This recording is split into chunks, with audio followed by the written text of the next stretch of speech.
Hi, I'm Doug Goldstein. I put together a number of videos to answer the most common questions that I get. Today I'd like to answer the question, what are the most important things that I need to know when I'm buying bonds? Who are the people who buy bonds? Mostly it's people who are looking for fixed income.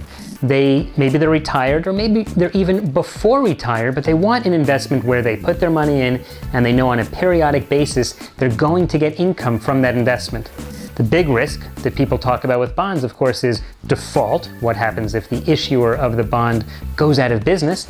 And another big question people have is, should I buy individual bonds or should I buy bond funds? So this is a roll up your sleeve kind of presentation. I'm going to go to the other side of the computer screen now because I want to show you a number of different slides that I think are going to be helpful. If you have any questions after this, or if this is relevant to you, be in touch with us. You can go to www.profile-financial.com and click on the Contact Us button. And don't forget, just because we're talking about bonds, it doesn't mean that it's an appropriate investment for everyone, and be sure that you speak to a licensed financial advisor before you do any investing. As we dive into figuring out what are the most important things to know about bonds, realize this is not an exhaustive study of bonds. It's certainly not a recommendation, but lots and lots of people buy bonds. We deal with them all of the time. So I'd like to take this opportunity to explain to you some important facts of what I think is important to know when you're buying bonds.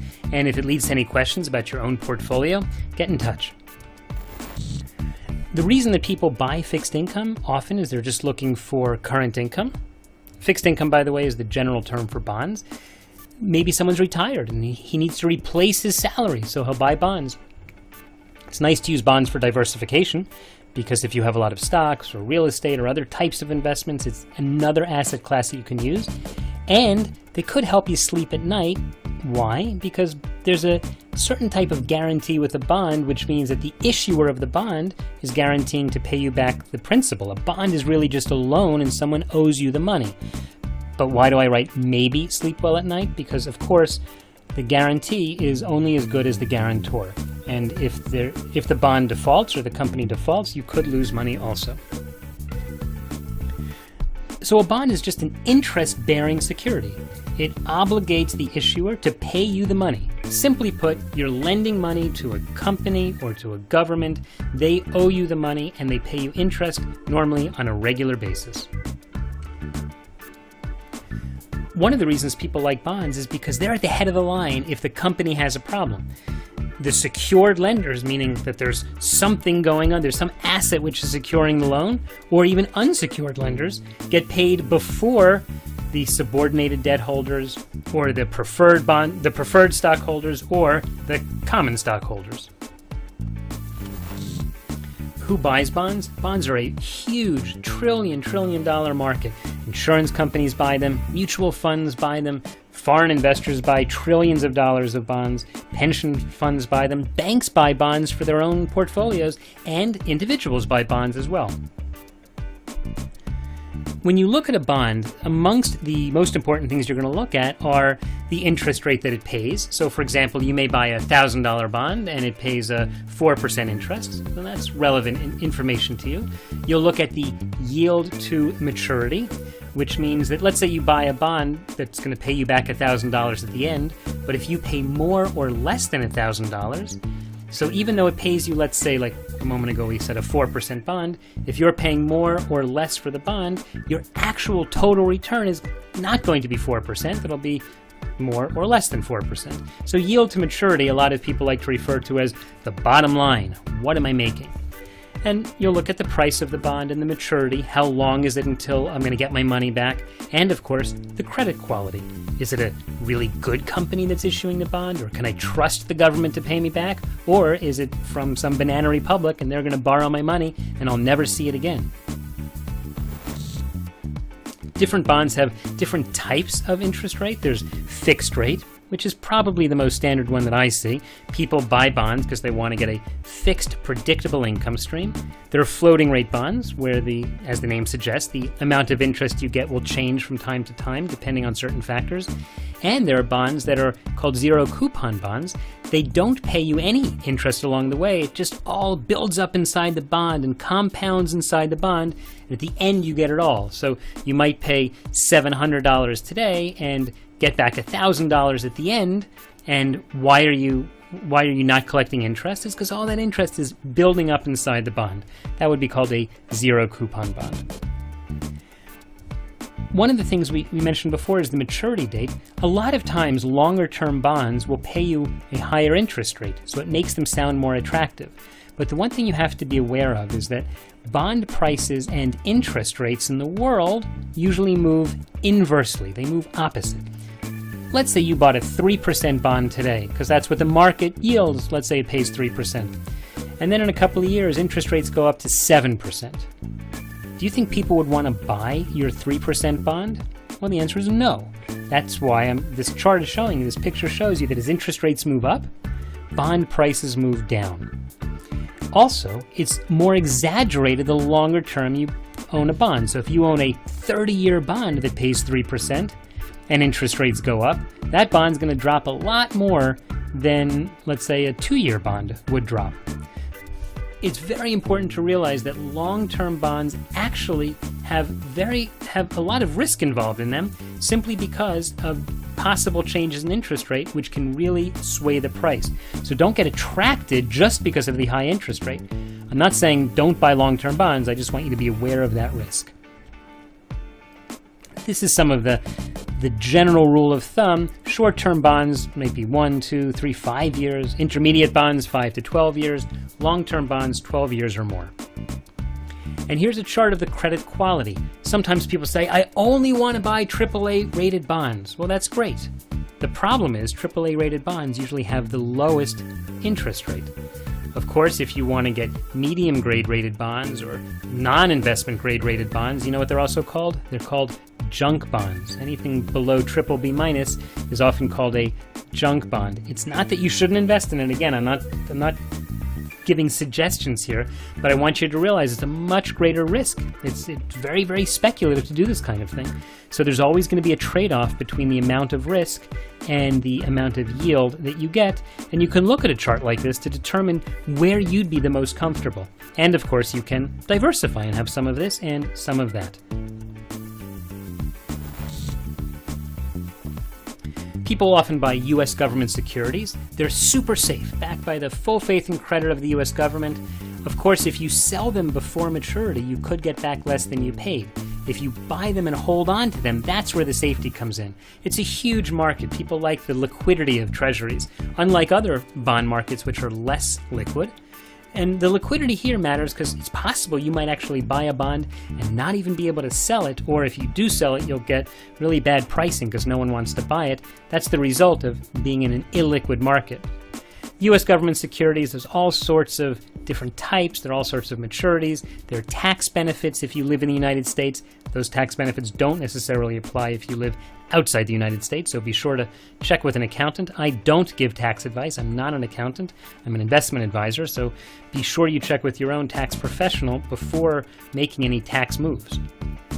The U.S. government also has agencies. Maybe you've heard of these names, Ginnie Mae and Fannie Mae and others. These are also backed by the U.S. government. There are other risks involved as well.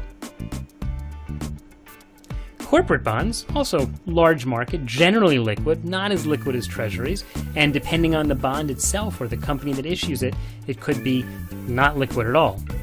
Relatively, compared to government bonds, the yields on corporate bonds are usually pretty attractive. People buy them because they're relatively dependable. Safety? Well, that's a good question. You have to decide what type of bond you get to determine how much safety you're going to get. There's a lot of diversification you can do because there are so many different sectors, so you could buy bonds from many, many different sectors. And we spoke about investment grade rated bonds and high yield bonds. Do you remember what I said a minute ago? High yield bonds were sometimes called? High yield bonds are sometimes referred to as junk bonds. They're the ones that are below investment grade. There's a big market for them. I usually tell people that you shouldn't buy an individual junk bond for yourself if you're dealing in a retail-sized portfolio. But if you want to have junk bonds, you could look at mutual funds or money managers or ETFs. Speak to your advisor about that if you think you'd like to try to get the higher yield associated with junk bonds. I keep saying the word junk bonds, by the way, not to scare you, but I just want you to remember that if you call them high yield bonds, it sounds great. Who wouldn't want high yield? But there is risk that comes along with them. So we said they have better yields, good potential return. You can diversify also very well, but they do have the higher risk of default. Maybe you want to buy foreign bonds. This does make sense for a lot of people because it's another way of diversifying. It diversifies you against currency risk. The potential is sometimes much better. And just like in the US, you can get foreign government bonds or foreign corporate bonds. Sometimes people invest in emerging markets, which are, I guess, could be compared to junk bonds. And you can buy bonds that are denominated in US dollars or the local currency, or a lot of times people will just buy a mutual fund which invests in that sector of the market. We spoke before about the interest rate risk. We said longer term bonds are more interest rate sensitive, and we said that as interest rates in the world go up, the value of your bonds will drop. There's credit risk we spoke about, which is if you buy a low quality or a junk bond, it could default. There's inflation risk, which is also very important. Let's say you buy a 10-year bond and you're very happy getting your 3% a year and you're expecting to get $1,000 back at the end. But what happens? What are you going to do with that $1,000? Today, for $1,000, you might be able to buy an airline ticket. But in 10 years, that $1,000 won't even buy you a bus ticket, perhaps, depending on what the inflation rate is. Maybe that's too extreme an example. But the point is, you have to be aware that the $1,000 you're going to get back in the future is not going to buy as much as it does today. That's inflation risk. Also, let's say you invest and you're getting a good rate of return, and you're expecting to reinvest the money at that good rate of return. But what if in the future interest rates drop? That's called reinvestment risk. Then you'll have to reinvest your money at a lower rate. There's currency risk if you buy foreign bonds, prepayment risk. Sometimes a bond will give you back all of your money early. They'll give you back your money plus your interest, but now you're stuck with the money, and if interest rates have gone down, how are you going to reinvest it? Similar to reinvestment risk. Maybe consider buying a bond mutual fund. It's a way of mitigating the risk through diversification. It spreads out the risk, so not all of your money is in one place. You also get professional management, people who maybe have a little more experience in dealing it with than you do. They also benefit from economies of scale. When you and I might buy a bond, we might put $20 or $50 or $100,000 into a bond. Mutual funds that buy bonds might buy $10 or $20 million of a bond. They're going to get a better deal when they're buying in such large quantity. Normally, when you buy a bond, it just pays out the interest. If you have a bond fund, you could have the interest reinvested. Bond funds are often a little more liquid than individual bonds because the way they trade allows you to get in and out more quickly, especially if they're bond funds that trade on an exchange, an ETF, an exchange-traded bond. These days, the record keeping is very good, so even if you reinvest your dividends, you'll get an easy statement you can give to your accountant for tax purposes. But don't forget, a bond fund is not a bond. It does not have a maturity date that you know you're going to get your money back. Why is this so important? Because some people say, oh, I'll buy a bond fund and, hey, Doug, when am I going to get the principal repaid? And the answer is, maybe never. When you sell the fund, that's when you get out. And you may sell it for more or less than you paid. So even though the fund itself is buying bonds, you as an investor in the fund don't have a specific maturity date. For you, it's kind of a perpetual investment. So what are the most important things to know about bonds? I hope that we covered them. Realize that they're a great opportunity, there are risks involved, and it is certainly something that you should bring up with your financial advisor, or hopefully he'll bring it up with you if it's appropriate, to try and get some income off your money, which is generally the way regular people use bonds. Thanks so much. If you have any questions, get in touch at www.profile-financial.com.